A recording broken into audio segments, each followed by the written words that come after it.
Call the meeting to order. I've got 6 o'clock. Trina, if you'll do the roll call. Mr. Holloway? Here. Mr. Matheson? Here. Ms. Reese? Here. Mr. Robinson? Here. Mr. Payne? Here. Mr. Gentry? Here. Okay. Well, let's stand for a moment of silence, and then Mr. Holloway, would you lead us in the pledge?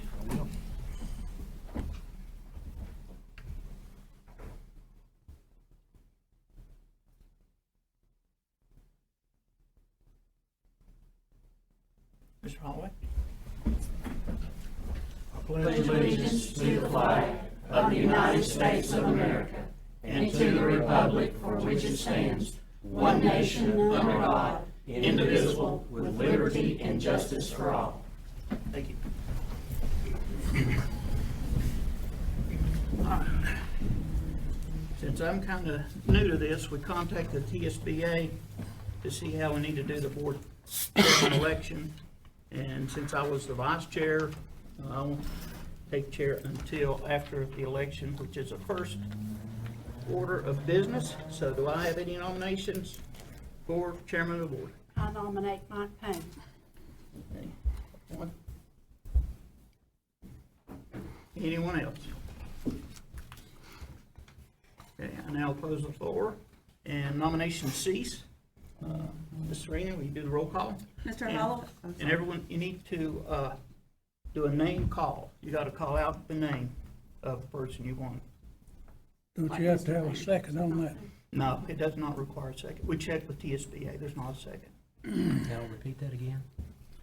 Whenever she calls you, you call the name of the person. Oh, gotcha. So there's only one, but it's still, to do it right, we got to call her name. Okay.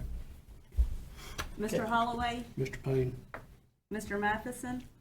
Payne. Ms. Reese? Mike Payne. Mr. Robinson? Mr. Payne. Mr. Payne? Me, I guess. All right, well, thank you, guys. Congratulations. All righty, now, on to vice chair. Any nominations for vice chair? I would like to nominate Ms. Joanne Reese. Is there anyone else? Okay. Close the nominations for the vice chair. Ms. Green? Mr. Holloway? Miss Reese. Mr. Matheson? Reese. Ms. Reese? You accept? Yes.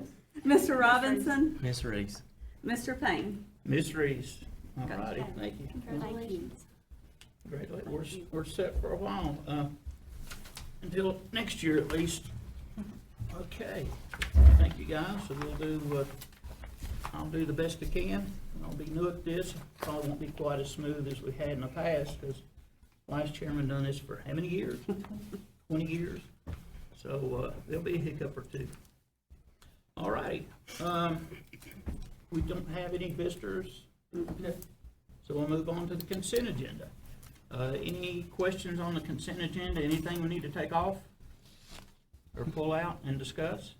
Mr. Chairman, there are a couple of federal projects that I do believe that we need to pull off and have a little bit further discussion on, since these will be new for the first time. I believe that's the ARPA homeless and the math implementation. Is that correct, Ms. Litford?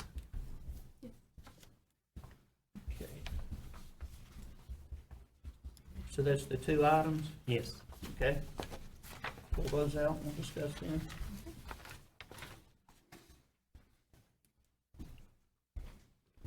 Okay, the ARPA homeless, what was the other one? The math implementation. Okay. And you have a budget for those two items in front of you. And Ms. Wills wants to say a little bit more about the article. Okay, can we move on? We'll just pull those out and discuss them after we approve the consent agenda. Is that the only two items we need to pull out? Okay, do I have a motion that we approve the consent agenda, except those two items, the ARP homeless system navigator grant and the math implementation support grant? I'll make that motion. Okay. Mr. Robinson made a motion. Do we have a second? I'll second. Ms. Reese seconded. Call the roll, please. Mr. Holloway? Yes. Mr. Matheson? Yes. Ms. Reese? Yes. Mr. Robinson? Yes. Mr. Payne? Yes. All right, now, discussion on the ARP homeless navigator grant in the amount of $100,163.32. And you do have that budget in front of you. That is a federal grant, and I'll let Angie explain the parameters around that grant that will help our homeless population.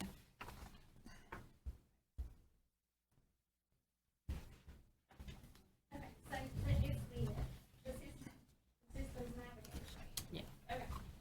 So we had the opportunity to write this grant, our homeless population has increased quite a bit, the past couple of years. And we feel like, a lot of that is due to the pandemic and, families have lost housing, that kind of thing.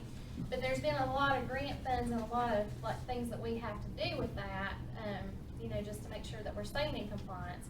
And so this opportunity came up that we could hire a part-time person for 2 years that will pretty much kind of take the homeless over. Like Keisha, Rudy, and I would still be the supervisor, but, and Keisha, Rudy, and I have been doing that, but it's really taken a ton of time, to make sure that we're getting all these reports and spending the money and trying to help the families with housing and meals and all that kind of thing. So this grant would just strictly be to pay for somebody to help us with those responsibilities. There is a little bit of money, for them to have a computer, and office supplies, just very little amount for office supplies, but just things that they would need to be able to do that job, that is what is in that grant. Now, this is gonna affect, how will this affect our budget? It really won't affect. It's all federal money, so it's just kind of a flow through. Okay. Any other questions about it? And the money has been approved and It's been approved by the state. Whoever, like I said, it will be part-time, we'll post it as a certified position, like a social worker, or, the posting will have some options as to what degree they could have. But it will be only part-time, and they will know that at the end of that grant cycle, that position will be over. And I will make a notation as well, because this will be a new federal project. That means that the commission will have to approve this, since we're establishing this project and also establishing a position in it. And it will be October before Right. we'll be able to formally do that. So, Okay. So We'll need to vote. who will need to present that to the commission? Mr. Robinson. I'll take care of that in my other position. Okay, okay, all righty. I guess we need a vote on that, okay? Go ahead. We need a first and second. Oh, I'll thank you. make the motion. All right. Do we have a second? I'll second. Okay. Mr. Holloway, Yes. Mr. Matheson, Yes. Ms. Reese, Yes. Mr. Robinson, Yes. Mr. Payne. Yes.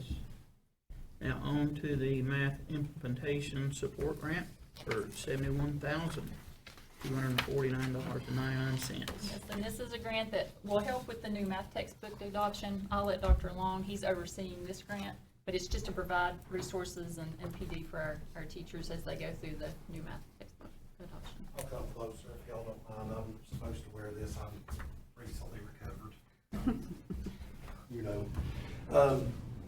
The math implementation grant, can y'all hear me okay? Yes. The math implementation grant was a semi-competitive grant the state put out. They were giving it to, I think, 100. The first 100 districts that applied, we applied on the day that it opened up. We were awarded that grant. It's for a total of $140,000. That's how much was available. Then we had a list of vendors we could select from. We selected Instruction Partners because we have a long-standing relationship with them. We're familiar with them. They do good work. So the first year, what you see on there is the first year, and that is to be payments on of $32,739.50, one payment on August 1st, and then a matching payment on March 1st, $32,739.50, and that's the first year. And in that first year, they help us with training on the new math standards that the state is adopting and selecting a new textbook series, which is no longer just a textbook, it's a curriculum that the teachers go by. And then in the second year, they will help us with fully implementing to the utmost that whatever series we adopt. And that, on payment of August 1st, 23, will be $35,512, and March 1st, $35,512 of 24. And that totals $136,503. It's at no cost to us. It's funded by the grant through the state. So the total grant is $103,000. $136,503. The amount on your agenda is this year's. Half Okay. of it, well, I said August, but we haven't paid it yet. Half of it, and then the other half in March. Okay, so do we need to? So approve half the whole of it, thing? half of it is what, 71,250? Is that what you're saying? Next year costs us a little bit more. This year was 72,739.50 times 2. So, or whatever that amount is, and then next year's it's about 75. Okay. It's But the all grand federal total is money. 136. We get 2 payments of that. Yes, sir. Okay. Procedurally, we need to approve the entire amount, and then that way it doesn't have to come back for approval unless there's changes being made to it. Okay. Because with the appropriations resolution that the county approves, it gives the board the authority to do that, and then since it would be ongoing, it would roll itself forward automatically. Okay. So what will be the total amount? I've got it in the email I pulled up as 136,503. I heard you Well, say it- 70,000. We're approved for, I think, 140, but the amount, the quote that they gave us was 136,503. Oh, okay. So do we need to approve the amount of the grant or the amount of the quote? Amount of quote. I think, because that's the most that you can use it for, correct? Yes. Then we'd approve the amount of what the quote is with the vendor that they're going with. Okay. All right. We do that now? Yep, do we have a motion to approve that for the amount of the quote of $136,503? $503. I'll make that motion. Okay. Ms. Reese made a motion. Do we have a second? I'll second it. Mr. Holloway, second. Call the roll, please. Mr. Holloway? Yes. Mr. Matheson? Yes. Ms. Reese? Yes. Mr. Robinson? Yes. Mr. Payne? Yes. Okay. Mr. Braden Gentry, student report. Here we go. We will have senior picture retakes done on September 26th. Further details are going to be announced after that. Remember that there is an ACT test scheduled in October, and homecoming week is going to start on the 12th. The first day of homecoming week is going to be beach themed. Student clubs are going to be encouraged to create floats to ride in the parade. If club representatives want more information, you can contact Catherine Lewis. The homecoming game against West Green will be held on September 16th. More announcements and details about this year's Powder Puff game will be released soon as well. There will be a blood drive on the 27th of September through March. Anyone who is eligible and willing to donate is welcome. Parent-teacher conferences at the high school will be held on the 27th as well. Midterms were sent home on Wednesday. JCHS is happy to be hosting Trunk or Treat for children in the community on October 31st. Student organizations will set up to hand out candy. Also, students are encouraged to get breakfast and lunch at school every day to ensure they are fed and ready to learn. Thank you.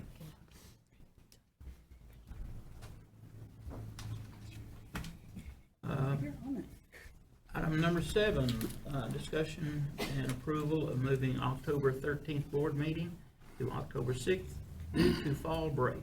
Yes, the way that fall break falls, that is during the October board meeting, and we would like to see if the board's willing and okay with it, if we could move it up to the week before, due to the fact that a lot of people will be out of town, you know, enjoying time with their families, because that is fall break for the students.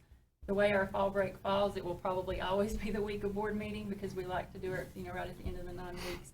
So this may be something in the future we can sort of look at, but, you know, that way our administrators don't feel, because they've already made plans. But, you know, if you all decide you'd rather just keep it on the 13th, you know, of course, I will be here. I don't know how many people we'll have with us, but, so we were just going to see if you would be okay with moving that board meeting. Okay. Any discussion on that? Will that give you enough time, or I mean, technically, you could have it the 18th, as long as we have the meeting before the commission meets, which they'll meet on the 20th, we're in compliance. And we can do that, but our November board meeting is a week ahead That too. because of I forgot about TSBA, so you would only have 2 weeks in between meetings. Yeah. I don't know that you would have much on an agenda, Okay. but I mean, if you all would Well, rather do I that. just, that was an option, so. Yeah. Yeah, I think, But we had to move November's up because of TSBA. what, we have to give, it's only a 3-day notice to move those, isn't it? We have to give the public, is it 3 days? I believe so. Well, yeah, that's plenty of time, if that's okay. Do we have a motion to approve that move? I'll make that motion that we move the board meeting to October the 6th. Mr. Robinson made a motion. I'll second it. Mr. Holloway second. Call the roll, please. Mr. Holloway, Yes. Mr. Matheson, Yes. Ms. Reese, Yes. Mr. Robinson, Yes. Mr. Payne. Yes. Okay. Thank you very much. I know that everyone appreciates that. Okay, we have a discussion of the live streaming of the board meetings. Yes, it was brought to me, asked by a board member if we could just put this on there to discuss, do we want to continue the live board streaming of the board meetings, which we did start when COVID hit. Of course, we will do whatever the boards will, if you want to continue the live streamings. If you have questions, Mr. Robinson can answer those. Mr. Sutherland, just looking at, Mr. Sutherland can answer those, but Mr. Robinson had asked if we could put this onto the agenda just as a discussion item. And I asked that we place this on here with the fact that, one, this would be the first time has been visited since it was started during COVID. I know that there's nothing in TCA that says that we're required to do this. It is a benefit to the community, and I can look at it either way. But you got 2 new board members. I thought, you'd kind of like to have our input with it. So basically, I'm fine with the live stream. I would also be fine if they're archived and put up the next day as well, either way. But, it is a benefit to the community. John? Live stream is fine with me. About how many do we have that are online right now watching? Right now, the last time I looked, we had a total of 32 users. 32. 32 concurrent viewers, yes. 32. That's quite a few. It varies depending upon what the content is. Sometimes you all have discussions about, subject matter that's more important to the community. And sometimes when that happens, we get in the 60s, 70s. At the peak of when we started this, of course, back during COVID, we were in the hundreds. We actually had several hundred people watching simultaneously. But it's tapered off, and it really just depends upon the board agenda. We post that online as well for the public to view. And if it's something of interest to them, a lot of times we'll get a few more people turn in. My guess is, on average, we have between 30 and 40 users or simultaneous viewers per month. How many would we have if it's delayed?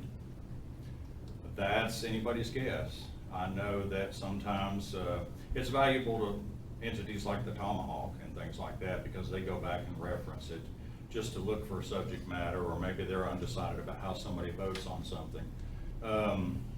It really just depends. I don't think it would be that much of a difference.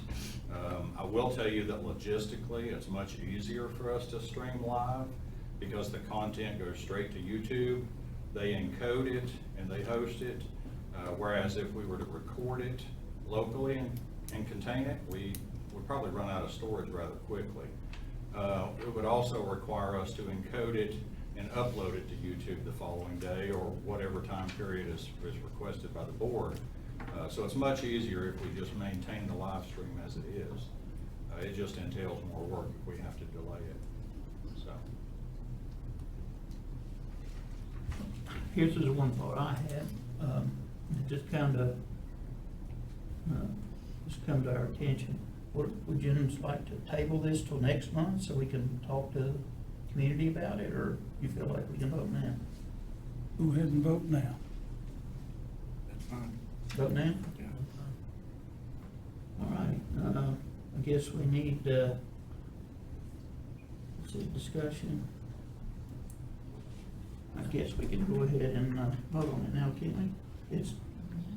Well, I mean, really, if we're all in agreement to leave it the way it is, then it's a moot point then. Okay. Well, we need some type of motion whether to keep streaming it or not to. I make a motion that we keep, live stream of the board meetings. Okay. I'll Mr. second. Madison? Mr. Holloway, second. Call the roll, please. Mr. Holloway? Yes. Mr. Matheson? Yes. Ms. Reese? Yes. Mr. Robinson? Yes. Mr. Payne? Yes. All right. Thank you. Appreciate what you do, Rob. Thank you, Rob. All righty, 5-year plan update. We will strive to increase our active ACT composite score to 21.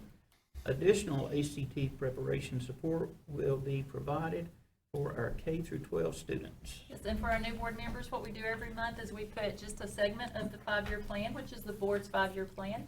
And we just tell you a little bit about what's going on in that specific strategy. So I've asked Mr. Dunham, the high school principal, to sort of share what some of the things are that we're doing at the high school to help increase ACT. For those of you who don't know, the ACT is the National College Admissions Examination. It measures student skills, knowledge, and knowledge against 4 areas: math, science, English, and reading. And they also get a composite score, which is an average of all 4 of those sections. And so for the past few years, with the help of Mr. Henley and Dr. Long and our administration team at the high school, along with our guidance counselors and instructional coaches, we've been implementing various strategies for improvement, and really the strategies for improvement has been a reward system. Our juniors have to take the ACT every year. It is a requirement for graduation. But through that, we have developed a scholar program that I'll tell you a little bit about real quick.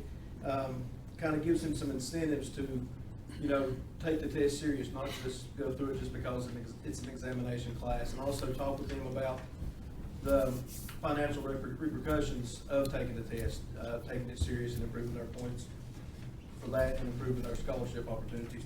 So Longhorn Academic Scholar is students who earn a composite ACT score of 26 or higher. They receive 1 parking permit, location of their choice. They receive 1 free prom ticket, 1 season pass for home athletic events, a photo recognition on the JCHS Wall of Fame. And if you go into our commons area and you look on the left, we don't have the pictures up yet because we've not got all the pictures back from the company. But we will put the Wall of Fame, their pictures up there, and the students can see that every day. Not only those students, but the other students in the school, and they kind of strive to be on that Wall of Fame. That's one thing we've gotten a lot of comments about this year from not only students, but parents alike, saying they really appreciate what we do to recognize these students. And they also get an ACT medallion for graduation. Our Longhorn Pride Scholar is students who earn a composite score of 21 to 25. They get 1 prom ticket, 1 season pass for home athletic events. They also get their name on the Wall of Fame, and they get an honor report for graduation. And in our Maroon and White Scholar are students who earn a composite score of 16 to 20, and they are entered in the drawing for gas cards, gift cards, etc. And that's what we do for our juniors when they take the ACT test. We also give them a free day off if they improve a point, which is one thing we also do to our seniors. So it's one thing that the implementation of the reward system has kind of been bought in from the teachers all the way to the students, which I firmly think, and I know Mr. Henley and Dr. Long kind of think the same way.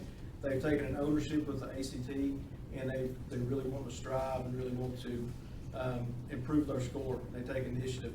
And so real quickly, that's kind of like what our seniors do. They don't have to take the ACT. They have the option of taking it. And so if they take the test and complete the ACT intervention program, which is our Jumpstart program, which is what all the juniors are taking right now. Seniors have the option to take it, but juniors have to take it. So they get a principal approved day off that they have to turn in. They get a free day off, principal excused. We feed them ice cream or snow cones every Friday. After the test date, they get to go home, and then they're entered to a drawing for money or a gift card.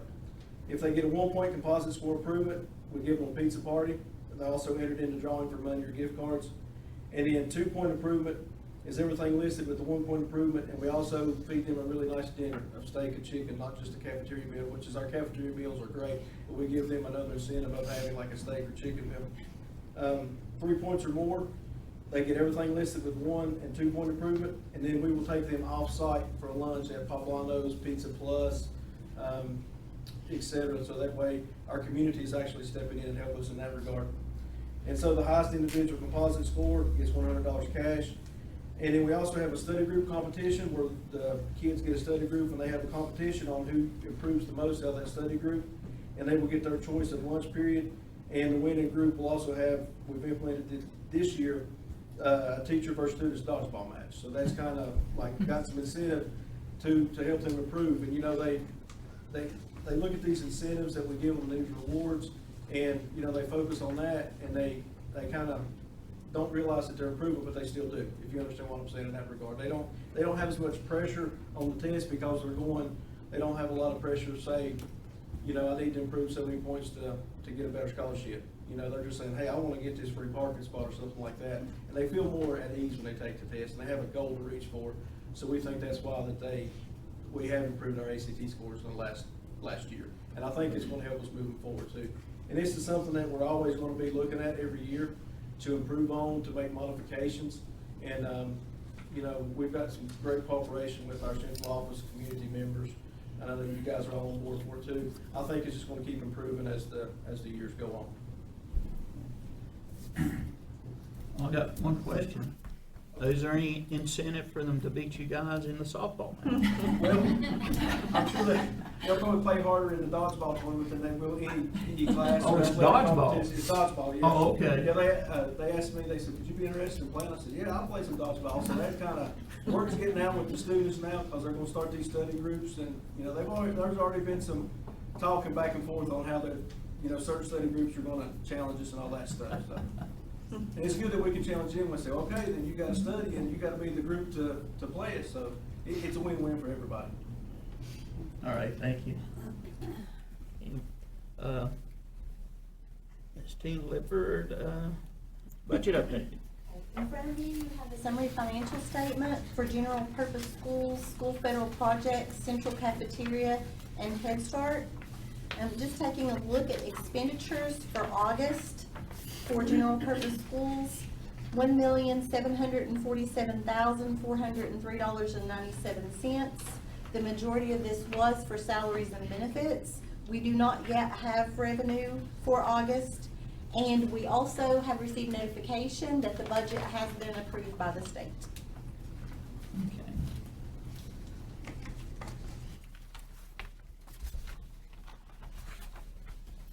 All right, you got anything? All right. I do want to say welcome to John and Russell. We look forward to working with you and making the best decisions for our students and our staff. So I know you all will do a great job, so welcome. Thank you. You had your Head Start and Pre-K information in your packet. Lori, is there anything else you want to add on to that? We do have a U-Trust Bus Driver Appreciation Day is next Thursday, so we do appreciate all of our bus drivers. They are the first thing our students see in the morning and the last things they see in the evening, so they do a great job. You do have your information about the fall district meeting. If you are not going to be attending, Serena has to know by tomorrow, so we can cancel and get the money back. So if you are not going, please let Serena know by tomorrow, but we will leave here. The vans will leave here, we'll stay at 3 o'clock, but I will email and remind you all if you want to ride with us. Just a little update on Mountain City. If you saw your email, we're going to have a groundbreaking ceremony on Monday at 2 o'clock. I know Ms. Triplett is very excited. They're going to start construction within the next few weeks. So we'd like to have just a little groundbreaking ceremony. Leon has been in touch with TVA. They are going to come to Rome Creek on Tuesday and sort of inspect a little bit and see how they can help with the HVAC situation that's going on at Rome Creek. So we look forward to seeing if they have any ideas or suggestions to help us at Rome Creek. That's all I have. Okay. That all you got? Okay. Mr. Robinson? Well, first of all, I'd like to say thank you. Look forward to us working for the next couple of years together. I think we're going to do some great things for Johnson County Schools and for our staff, and I'm looking forward to it. One thing I do want to mention, this will be the first time in 20 years that the Board of Ed and the school system has embarked on a building project of this magnitude. And as crucial as it is to have administration and the necessary people involved, I think it might be a good part on our part to have a representative that would represent the board at construction meetings, progress meetings, those kind of things like that. just to have another set of ears and another insight to it as far as what's going on, the process is going on as we go through that. And I'm willing to volunteer to do that since I am in the building, and I have been involved in several building projects over the 25 years that I've been here. If no one has any objection, but that would be a suggestion that I would make. It would be fine. And More I- the merrier. Well, I agree. And, you know, and also, we need to make sure that at the school level, we have all the administration involved, because they are our ambassadors. They're the two folks that are going to sell this to the public and to our staff and to our students and our parents. And I think it's important at this point that we have both the principal and the assistant principal involved, to where they both hear it. They're both aware of what's going on. They're both aware of the progress that's being made, because questions will come up. Both administrators will be hit with questions, and I think it would be beneficial if we have both of them involved in this process as we move forward too. And excluding the fact that the assistant principal is my wife, I'm just saying that from just from a viewpoint of just looking at previous experience. That in the past, we've always had if we have two building administrators, both administrators are involved, where they're aware of what's going on, since they are the ambassadors to the community. Okay.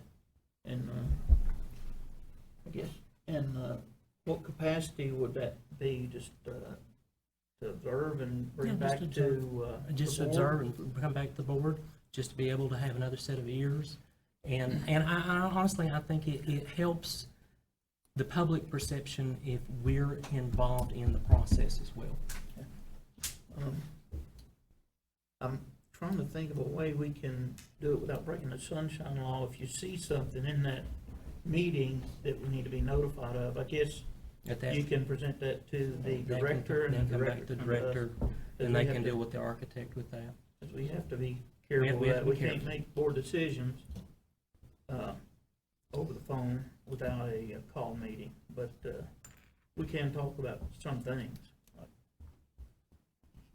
And, but I think that would probably be something we need to be careful with. Yeah. It would be. I mean, I agree. But yeah, anyone have any objection to that? No. I think it's a good idea. So that will be Mr. Robinson? I guess it will be. Okay. All right. You got anything else, Mr. Robinson? I believe I've said enough tonight. When you're new, I know when I first come on the board, I made them all mad at me, but, Hey, what's the worst you guys are gonna do, throw a water ball at me? Hold it right there. I know. That's why we live stream now. Yeah. Get your reaction. Mr. Holloway, do you have anything? I'd just like to thank everybody for the welcome that they've gave me, and looking forward to serving the kids of Johnson County. We've got great kids, and I hope we can make them better. That's what we're here for. Thank you. Ms. Reed? Well, I would like to welcome Mr. Robinson and that's his name. Thank you. Holloway. Just call me That's John. what's getting John, okay. called for. But I'd like to welcome him to the board and look forward to working with you. Thank you. And I hope that, everyone has had a good beginning of the school year and that it continues. And I'm hoping. Okay. All right, yeah, I want to congratulate all the new members here. Johnson County has told us what they think, and you guys are here to represent the kids. And if you have any questions, it doesn't really have like anything to do with board decisions. So like, I know you have to do this thing every election, every time you even get on the ballot. It's that conflict thing. If Conflict you have of any interest. questions of any of that, we can help you. There's also the TSBA. I think you guys are going to that. They are a big help. Call them, use them. They're a great bunch of people down there. Well, I can just tell you from personal experience, they're about to bombard me with email right now. Are they? Yes. Yep, you get that email, a couple of them a week, and some of them you start clicking on the links, it'll take you all day, but congratulations. Thank you. And appreciate all the input. If you guys, and Mr. Robinson, you already know this, but Mr. Holloway, if you've got anything you want to put on the agenda coming up, just speak with the director or Serena one, and we'll get that put on the agenda for that meeting. And we'll get, just try and get it the Friday before the meeting, so we don't have to change it. So when is the agenda posted online? Friday, the Friday before It the is meeting. posted on Friday, so if you can get that to them before the If we Friday. can have it by Thursday, that helps. Okay. All right. And thank you guys for trusting me to run these meetings. I'll do my best, and I've got Serena over here to help me. She's already helped me once. I about messed up one time already, so it'll happen again. That's about the only thing I can guarantee, but we'll try and run it the best way I know how. And if you guys got anything for me or anything, just let me know. Okay, appreciate it. All righty, anything else? Well, yeah, and then we always, after every meeting, we'll sign the minutes from last meeting, so don't take off without signing all this stuff. Okay, and do we have a motion to adjourn? I move that we adjourn. All right, we are adjourned.